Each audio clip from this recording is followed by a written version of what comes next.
Good morning friends. CVM higher secondary education complex, जिनको हम TV Patel के नाम से पहचानते हैं, मैं अमित कुमार भट्ट आज आपका हार्दिक स्वागत करता हूं स्टैंडर्ड 12 अकाउंटेंसी के अंदर।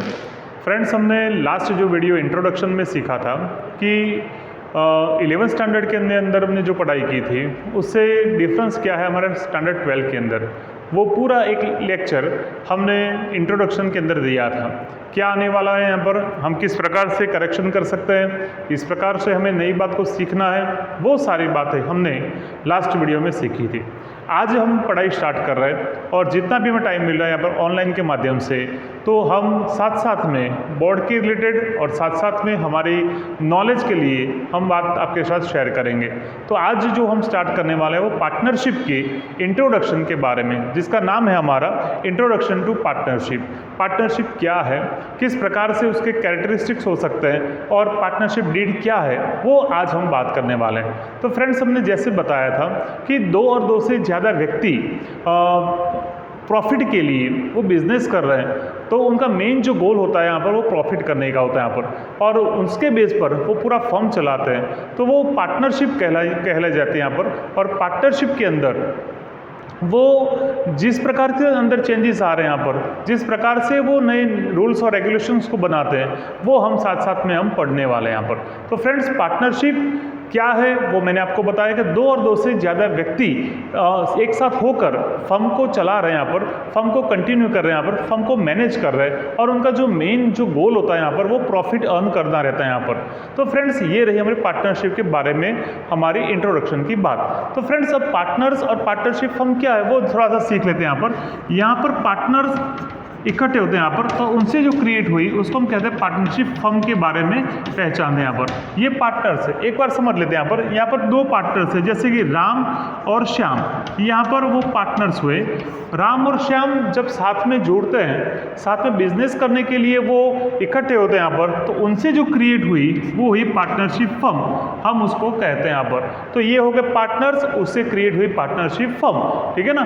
तो पार्टनरशिप फर्म यहाँ पर क्रिएट होती है यहाँ पर, और पार्टनरशिप फर्म के नाम से ही हम पूरा अकाउंट यहाँ पर लिखते हैं। तो फ्रेंड्स, ये क्या है, पार्टनरशिप के कैरेक्टरिस्टिक्स कौन कौन से हैं वो हम एक बार देख लेते हैं यहाँ पर। तो क्रिएशन बाय कॉन्ट्रैक्ट, यहाँ पर जो बात हुई वो कॉन्ट्रैक्ट की बात है यहाँ पर। जब भी ये लोग पार्टनरशिप के बारे में बात कर रहे हैं या पार्टनरशिप को वो स्टार्ट करना चाह रहे हैं, तो पार्टनरशिप एक्ट के हिसाब से वो उनको एक कॉन्ट्रैक्ट उनको तय करना रहता है यहाँ पर। उसको कॉन्ट्रैक्ट के बेस पर ही आगे बढ़ना रहता है यहाँ पर। कॉन्ट्रैक्ट यदि जो उन्होंने रिटर्न फॉर्म में लिखा होगा, कॉन्ट्रैक्ट यदि जो रिटर्न फॉर्म में बनाया होगा, तो उनके लिए आने वाले दिनों में इन फ्यूचर उनको कोई भी परेशानी होगी नहीं।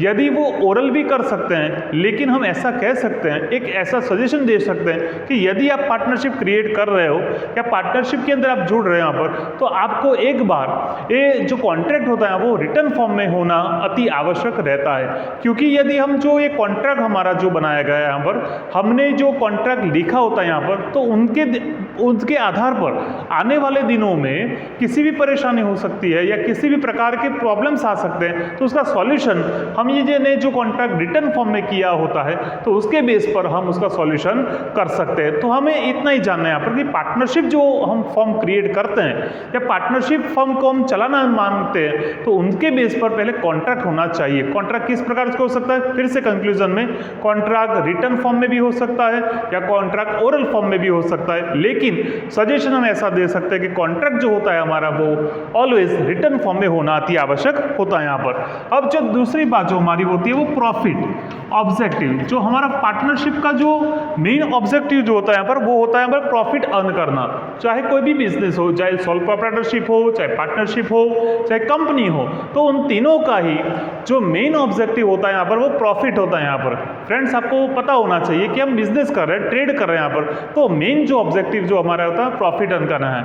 लेकिन ऐसा नहीं होना चाहिए कि मेन ऑब्जेक्टिव प्रॉफिट है तो हमें किस प्रकार से ये प्रॉफिट को हम गेन करना चाह रहे हैं, प्रॉफिट हम ले रहे हैं यहाँ पर, वो आपको अच्छी तरह से देखना है यहाँ पर। लेकिन बिजनेस के जो एथिक्स हमारे पास है उसको देखते हुए हमें हमारे फर्म के अंदर से प्रॉफिट अचीव करना है, ठीक है। आपने 11th स्टैंडर्ड के अंदर एक लेसन सीखा था, नॉन ट्रेडिंग अकाउंट, है ना। नॉन ट्रेडिंग तो वो ऐसा बिजनेस है ना, वो ट्रेड करने के लिए नहीं, वो प्रॉफिट अर्न करने के लिए नहीं, लेकिन सर्विस प्रोवाइडर है, वो लोग सर्विस दे रहे हैं यहाँ पर, चैरिटी कर रहे हैं यहाँ पर, तो उनके भी हमने अकाउंट साथ साथ में सॉल्यूशन किए थे, वो आपको पता होना चाहिए। लेकिन पार्टनरशिप की हम जब बात करें तो हमारा जो प्रॉफिट होगा वो हमारा मेन ऑब्जेक्टिव है, हमने किस प्रकार से उसे अचीव किया है। ठीक है, नंबर थर्ड जो है हमारा वो है लीगल बिजनेस। ठीक है ना, अब आपको ये पता होना चाहिए लीगल और इलीगल दो बातें हमारे पास है। लीगल है ना, जो गवर्नमेंट ने जिसको अप्रूवल दिया है, गवर्नमेंट ने हमें वो बिजनेस करने के लिए हमने अप्रूवल लेटर दिया है, यहाँ पर अप्रूवल बिजनेस होता है, वही बिजनेस हम यहाँ पर पार्टनरशिप के अंदर क्रिएट कर सकते हैं। ठीक है ना, तो बिजनेस कैसा होना चाहिए, तो उसका आंसर यही मिला कि बिजनेस हमारा लीगल होना चाहिए। ठीक है ना, अब इसका एक एग्जांपल लेते हैं। यहाँ पर आप मान लो कि यहाँ पर गुजरात स्टेट के अंदर आप रहते हो और दो लोग यहाँ पर राम और श्याम, चाहे कोई भी नाम ले सकते हैं, एक्स और वाई, राम श्याम घनश्याम, ठीक है ना, भरत, चाहे जो भी आपको नाम लेना चाहिए वो आप ले सकते हो। यहाँ पर वो पार्टनर्स जब इकट्ठा होते हैं और वो गुजरात स्टेट के अंदर रहते हैं, तो उनको ऐसा हुआ कि भाई हम बिजनेस कर रहे हैं, वाइन शॉप हम स्टार्ट करनी है यहाँ पर। तो वाइन शॉप यदि स्टार्ट करनी हो तो हम ऐसा कह सकते हैं, गुजरात स्टेट जो है यहाँ पर उसने हमें वाइन शॉप स्टार्ट करने के लिए परमिशन दी नहीं है, क्योंकि वो रिस्ट्रिक्टेबल हमारा बिजनेस है, हम उसको ओपन कर सकते नहीं है, तो ये बिजनेस हुआ इलीगल। बट मान लो कि आप अदर स्टेट में जाते हो, चाहे नजदीक में राजस्थान जा रहे हो, यहाँ पर महाराष्ट्र जा रहे हो, यहाँ पर या कहीं भी अदर स्टेट में आप जा रहे हो यहाँ पर, और वहाँ से आपको मान लो कि ये वाइन शॉप आपको स्टार्ट करनी रहती है यहाँ पर, तो उस टाइम पर आप गवर्नमेंट की अप्रूवल लेकर अपना बिजनेस स्टार्ट कर सकते हो यहाँ पर। तो ये हुआ हमारे लीगल बिजनेस की छोटी सी थियरी आपके सामने मैंने यहाँ पर बताई। ठीक है, अब यहाँ पर जो नंबर 4 है वो एजेंट ऑफ ईच अदर। ठीक है, ईच अदर फ्रेंड्स, हमने बेसिक जो थियरी सीखी थी, जो पार्टनरशिप के अंदर 2 और 2 से ज़्यादा व्यक्ति साथ में जुड़ते हैं, साथ में अपना कंट्रीब्यूशन देते हैं और पार्टनरशिप को क्रिएट करते हैं, तो उस टाइम पर ऐसा कहा जाता है यहाँ पर जो पार्टनर्स होते हैं वो एक दूसरे के एजेंट हैं। यहाँ पर मैनेज कौन करता है वो बात भी हमारे साथ में आती है यहाँ पर। तो फ्रेंड्स, हमारी थियरी ऐसी होती है यहाँ पर कि कई पार्टनर्स होते हैं, राम श्याम घनश्याम। राम ऐसा बता रहा है कि हमें कंट्रीब्यूशन उसके कैपिटल कम होगी, लेकिन वो सर्विस फुल टाइम देता है यहाँ पर। तो कौन किस प्रकार से कैसा काम करेगा, है ना, वो हमें यहाँ पर हमारे एग्रीमेंट में या हम जो पार्टनरशिप डीड बनाते हैं उसके अंदर हमने लिखा रहता है यहाँ पर। तो मैनेज कोई भी कर सकता है, चाहे राम भी कर सकता है, श्याम भी कर सकता है या घनश्याम भी कर सकता है, या तीनों साथ में जोड़ के ही वो बिजनेस कर सकते हैं। तो हम ऐसा कह सकते हैं कि एजेंट ऑफ ईच अदर, हम ऐसा कह सकते हैं यहाँ पर। ठीक है, नंबर 5 जो हमें दिया गया, नंबर ऑफ मेंबर्स पार्टनरशिप के अंदर, तो आपको पता है कि मिनिमम 2 मेंबर्स है ना, मिनिमम 2 तो होने ही चाहिए। यदि 1 हो जाता है तो वो सोल प्रोप्राइटरशिप हो जाती है यहाँ पर। मैक्सिमम जो हमें दिया गया नंबर जो हमें 100 दिए गए, और स्टेट ने हमें जो दे रखा है यहाँ पर, प्रिस्क्रिप्शन में जो दे रखा है यहाँ पर 50 हमें यहाँ पर दे रखे हैं यहाँ पर। तो ये हो गया हमारा नंबर ऑफ पार्टनर्स। ठीक है, नेक्स्ट वन जो हमें समझने वाली बात है वो हमारी है अनलिमिटेड लायबिलिटीज। है ना फ्रेंड्स, ये बहुत बार एग्जाम के अंदर भी पूछा गया वर्ड है हमारे अनलिमिटेड लायबिलिटीज।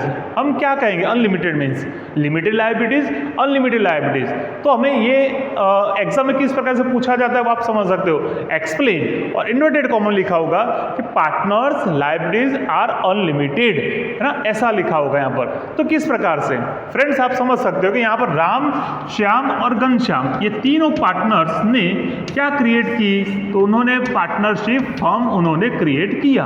ठीक है ना, ये इन लोगों ने फर्म को कैपिटल दी होगी और उस कैपिटल के बेस पे ओवर वो परचेज भी कर रहे हैं, सेल भी कर रहे हैं, पूरे सिस्टम को वो चला रहे हैं। लेकिन ये जो पार्टनरशिप फर्म जो थी, उस पार्टनरशिप फर्म के अंदर डिसोल्यूशन जब होता है हमारे पास, डिसोल्यूशन ऑफ पार्टनरशिप हम कह सकते हैं, तो उस टाइम पर क्या होगा हमारे पास, हमारी पार्टनरशिप फर्म के अंदर जो असेट्स दे रखी है यहाँ पर वो, ठीक है ना, और असेट्स के बेस पर हमें जो साथ साथ में दे रखी है हमारे पास लायबिलिटीज जो होती है यहाँ पर, है ना, वो आपको दे रखी होगी बैलेंस शीट के अंदर। ये बातें हमें दे रखी होगी बैलेंस शीट के अंदर, हमें असेट्स और साथ साथ में दे रखे हमारे पास लायबिलिटीज। ठीक है, तो हमारे पास मान लो कि जितनी भी असेट्स होती है उस असेट्स को हम सेल करते हैं। ठीक है, और जो असेट्स में से जो मिला हम उसको, हमारी जो लायबिलिटीज है वो हम उसको पे करेंगे। मान लो कि असेट्स में से जो इनकम हुई है और उसमें से लायबिलिटीज में पे करनी होती है, तो लायबिलिटीज ज्यादा है और असेट्स कम होती है यहाँ पर, तो जो डिफरेंस आया, जो डिफरेंस पेमेंट होगा वो कौन पे करेगा, है ना। तो ये प्रश्न हमारे पास आएगा कब, जब हमारे पर डिसोल्यूशन होगा, डिसोल्यूशन ऑफ पार्टनरशिप फर्म, उस टाइम पर हमें ये बात को याद करनी है। अब एग्जांपल के साथ चलते हैं। असेट्स मान लो कि अपने पास है 10 लाख, ठीक है, और लायबिलिटीज आपके पास है 12 लाख। आप समझ सकते हो कि आपके पास बैलेंस शीट के अंदर जो असेट्स थी, land, building, machinery, computer, stock, debtors, cash balance, bank balance, जो भी कुल मिला के आपके पास 10 लाख थे यहाँ पर, ठीक है। उसके सामने आपकी लायबिलिटी थी 12 लाख। अब आप क्या करोगे? 10 लाख में से 12 लाख था, यानी एक्सेस जो अमाउंट हुई वो 2 लाख, वो 2 लाख हमें कैसे पे करेंगे? तो ये जो 2 लाख हुए वो पार्टनर्स के, है ना, वो रिस्पॉन्सिबिलिटी होती है पार्टनर्स की। ऐसा नहीं है कि हमने 10 लाख था, उसमें 12 लाख था, उसमें हमने पे कर दिया, हमारा बंद हुआ, ऐसा नहीं होता हमारे पास। हमारे पास जो एक्सेस 2 लाख थे वो पार्टनर्स को अपनी जो पर्सनल असेट्स थी, हमारे पास पार्टनर्स की जो भी पेमेंट्स था वो पार्टनर्स की पर्सनल असेट्स या जो भी है उसको भी हमें सेल करके ही हमें ये पेमेंट करना होता है। तो हम ऐसा कह सकते हैं जो पार्टनरशिप जो थे, पार्टनर्स की जो लायबिलिटीज थी वो पार्टनर्स की लायबिलिटी कैसी हुई हमारे पास? अनलिमिटेड लायबिलिटीज को हम कह सकते हैं, ठीक है। तो ये हुई हमारी बात पार्टनरशिप के बारे में। Last one, ownership of partnership firm. Ownership की क्या कह सकते हैं यहाँ पर? पार्टनर्स ने क्रिएट की हमारी पार्टनरशिप, तो वो उनके ऑनरशिप के बारे में हम कह सकते हैं। यहाँ पर बिजनेस चला सकते हैं, बिजनेस को एक्सपांड कर सकते हैं, उनकी ऑनरशिप है। उसके साथ ये उनके मेन जो कैरेक्टरिस्टिक्स थे वो हमने आपके साथ शेयर किए थे। फ्रेंड्स, ये जो कैरेक्टरिस्टिक्स थे सिर्फ आपको इन्फॉर्मेशन के लिए है, आपकी नॉलेज के लिए है। आपकी टेक्स्ट बुक में इसके बारे में ब्रीफ में एक्सप्लेनेशन दिया गया है। तो ये जो डिस्कशन थी वो आपको याद करनी है, और टेक्स्ट बुक में जो वर्ड दिए थे उसको एक बार पढ़ लेना है, और अपनी जो पार्टनरशिप की जो थियरी है उसको अच्छी तरह से उसको सीखना है, वो आप उसको समझ सकते हो। तो फ्रेंड्स, ये हमारे हुए पार्टनरशिप फर्म के अकॉर्डिंग उसके कैरेक्टरिस्टिक्स, ठीक है। अब नेक्स्ट थोड़ी सी बात कर लेते हैं पार्टनरशिप के डीड के बारे में। क्या ये पार्टनरशिप डीड? तो मैंने पहले ही बताया था, पहला ही सेंटेंस था हमारा कॉन्ट्रैक्ट, ठीक है ना। तो ये कॉन्ट्रैक्ट के हिसाब से हम किस प्रकार से हम क्या लिख सकते हैं? कॉन्ट्रैक्ट क्या हो सकता है हमारे पास? That means contract is equal to agreement, है ना। दो और दो से ज्यादा व्यक्ति साथ में जुड़ के वो एग्रीमेंट बनाते हैं। वो एग्रीमेंट क्या लिखेंगे फिर वो, है ना, वो बात हम इस डीड के बारे में हम समझ सकते हैं। तो फ्रेंड्स, एक सिंपल सा एग्जांपल यहाँ पर लेता हूँ।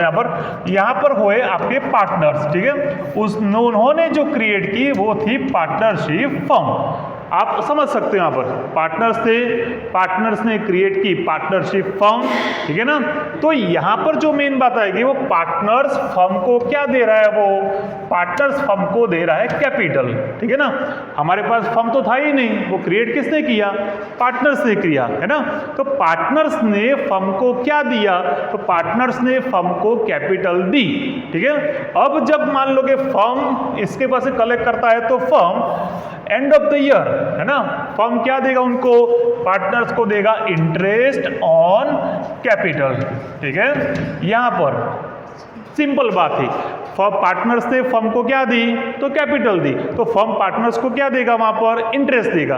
तो यहाँ पर दो एमसीक्यू मैं आपके साथ शेयर करूंगा यहाँ पर कि जो दो एमसीक्यू जो हमारे वो बोर्ड की एग्जाम में, हर एग्जाम में, चाहे आपकी फर्स्ट टेस्ट हो, चाहे सेकंड टेस्ट हो, चाहे एवल्यूशन टेस्ट हो, चाहे किसी भी एग्जाम आप दो, उसके अंदर ये एमसीक्यू बार बार आते हैं। तो हमारा एमसीक्यू क्या रहेगा हमारे पास? समझो, पार्टनर्स ने फर्म को कैपिटल दी, तो फर्म ने पार्टनर्स को क्या दिया? Interest on capital. तो इंटरेस्ट ऑन कैपिटल पार्टनर्स के लिए क्या है? ये सिंपल सा प्रश्न। और पार्टनरशिप फर्म के लिए क्या है? वो एक दूसरा प्रश्न। चलो, आप अपने साथ भी शेयर कर सकते हैं। यहाँ पर फिर से वही प्रश्न, इंटरेस्ट ऑन कैपिटल पार्टनर्स के लिए क्या है और इंटरेस्ट ऑन कैपिटल फर्म के लिए क्या है? ये दो एमसीक्यू आपके साथ शेयर किया। तो आप समझो, पार्टनर्स ने फर्म को कैपिटल दी, तो कैपिटल क्या देगा उनको? फर्म क्या देगा उनको? इंटरेस्ट, ठीक है ना। तो यहाँ पर फर्म पे कर रहा है यहाँ पर, ठीक है ना। तो पे कर रहा है, दैट मीन्स फर्म के लिए क्या है? वो एक्सपेंस हुआ, ठीक है ना। अब ये पार्टनर्स को इंटरेस्ट मिल रहा है यहाँ पर, तो उनके लिए क्या होगा हमारे लिए पास? इनकम। तो ये सिंपल थियरी थी। हाँ, आपको टेक्निकली समझना है। आप जब भी बुक्स के अंदर पढ़ोगे या समझोगे तो उसको याद करना थोड़ा मुश्किल रह जाता है यहाँ पर, लेकिन आप ऐसी थोड़ा स्ट्रक्चर बना दो, प्रिपेयर माइंड के अंदर कर लो। यहाँ पर पार्टनर्स हैं, यहाँ पर फर्म है, पार्टनर्स ने क्या दी, कैपिटल दी, कैपिटल के हिसाब से फर्म उनको क्या देता है, यहाँ पर इंटरेस्ट देता है, तो उसके लिए इनकम हुआ, और फर्म के लिए क्या हुआ, उसके लिए एक्सपेंस। तो ये सिंपल। तो ये कहाँ लिखा होगा, ये है ना, वो जो लिखा होगा वो होगा हमारे पार्टनरशिप डीड के अंदर। क्या लिखा होगा यहाँ पर, कैपिटल के बारे में और इंटरेस्ट ऑन कैपिटल के बारे में फर्म के अंदर लिखा होगा। ठीक है ना, कौन कितना पे करेगा, कौन कितना फर्म को कैपिटल देगा, कौन फर्म उनको कितना इंटरेस्ट देगा, वो सब बातें हमारे एग्रीमेंट के अंदर लिखी होगी। ठीक है ना, तो ये हो गया हमारे पास पार्टनरशिप डीड के अंदर फर्स्ट टॉपिक था हमारा कैपिटल के अकॉर्डिंग।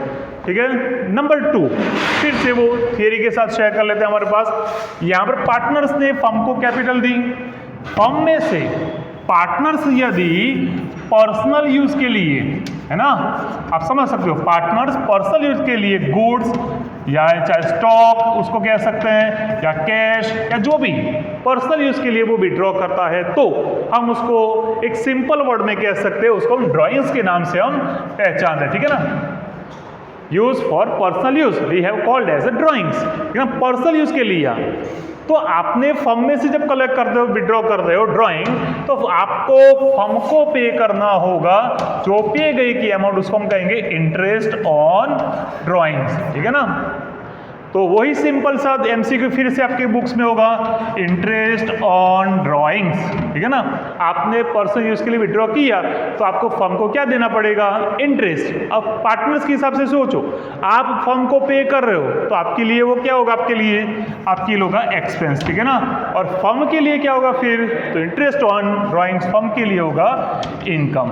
तो ये सिंपल बात आपके पार्टनरशिप के अंदर दे रखे यहाँ पर। तो ये 4 बात तो है, लेकिन साथ साथ में हम जब नेक्स्ट वीडियो हम प्रिपेयर करेंगे तब उस टाइम पर ही हमें ये आपको ध्यान में रखना है कि कौन सी बात इसके अंदर ऐड हो सकती है। तो आज का जो टॉपिक था उसके अंदर हमने क्या सीखा, तो पार्टनरशिप क्या है, तो 2 और 2 से ज़्यादा व्यक्ति अब फर्म को एस्टेब्लिश करने के लिए, प्रॉफिट अर्न करने के लिए जब साथ में जुड़ते हैं तो उसको हम कहते हैं पार्टनरशिप। ठीक है, पार्टनरशिप के अंदर क्या हो सकता है, हम किसको पार्टनरशिप कह सकते हैं, तो ये हमारे रहते कैरेक्टरिस्टिक्स के बारे में सीखा था। और एग्रीमेंट के अंदर हमने 2 या 3 बातें अभी ली है इस वीडियो के अंदर, जो क्या है हमारे interest on capital, interest on drawings, capital और ड्राइंग्स, कौन कितना विड्रॉ कर सकता है, यहाँ पर कौन कितना अंदर विड्रॉ कर सकता है, वो सब बातें हमने यहाँ पर ऐड की हैं। तो आज हम इतना सीखें, और जब नेक्स्ट वीडियो हम प्रिपेयर करेंगे तो वही एग्रीमेंट को हम कंटिन्यू करेंगे और अच्छी तरह से उस पर भी ब्रीफ हमने सीखने वाले हैं। Thank you all.